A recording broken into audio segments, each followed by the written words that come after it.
7 pasukan khusus dengan latihan ekstrim, SAS hingga Kopassus.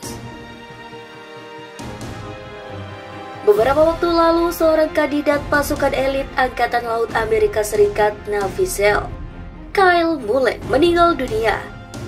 Mullen meninggal saat mengikuti latihan dasar Hell Week atau Pekan Neraka.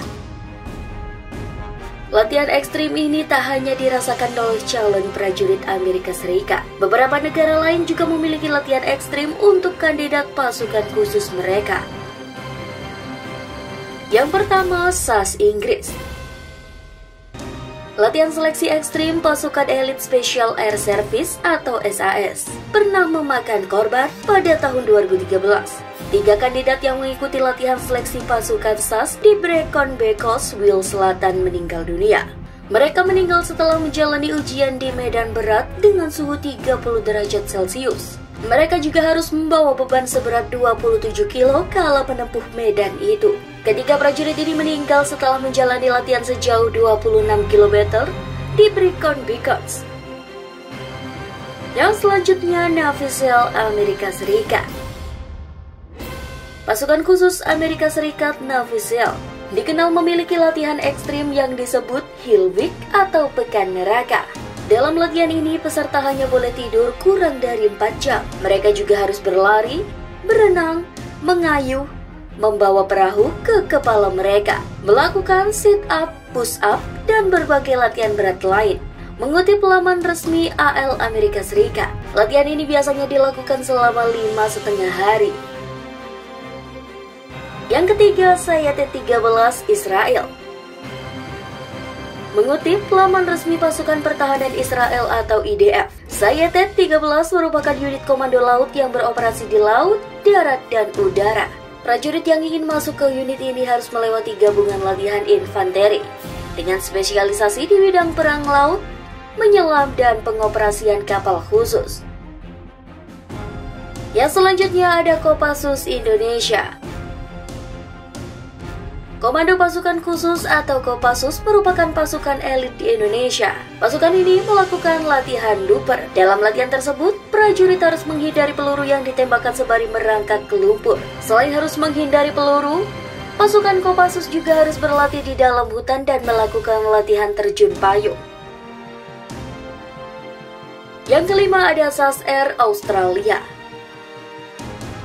Resimen Layanan Udara Khusus Australia atau SAS Air adalah unit pasukan khusus yang ada di bawah naungan Komando Operasi Khusus Australia. Pasukan ini memiliki peran ganda, yakni melakukan operasi khusus tentara yang disebut Operasi Hijau, tetapi juga menjalankan operasi kontraterorisme yang disebut Operasi Hitam.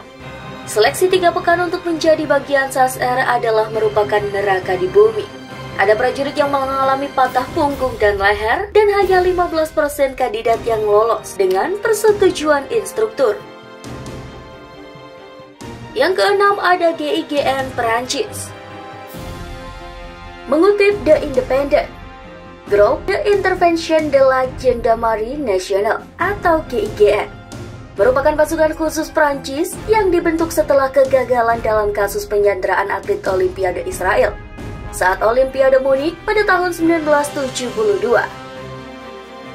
Pasukan ini dibentuk dari jajaran kepolisian dalam seleksi selama 3 bulan. Selain itu, tim dokumenter Perancis merekam sekelompok calon anggota baru GIGN melihat 120 kandidat berkurang menjadi 18 hanya dalam 2 pekan saja.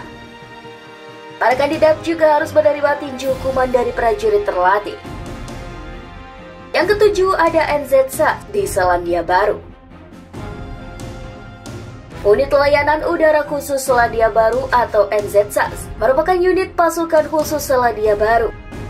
Unit ini bertugas untuk melakukan operasi pengintaian dan kontraterorisme. Dikutip dari situs resmi militer tersebut, prajurit NZSAS harus menjalankan latihan selama 9 bulan. Program ini mencakup beberapa kemampuan penting, seperti navigasi, senjata, medis, dan pembongkaran. Nah, gimana nih sob menurut kalian? Semoga informasi ini bisa bermanfaat buat kalian semua ya. Kalau kalian suka dengan video ini, jangan lupa untuk klik tombol like. Dan kalau belum subscribe, Mimin ingetin dulu untuk klik tombol subscribe-nya ya. Sampai jumpa di video selanjutnya.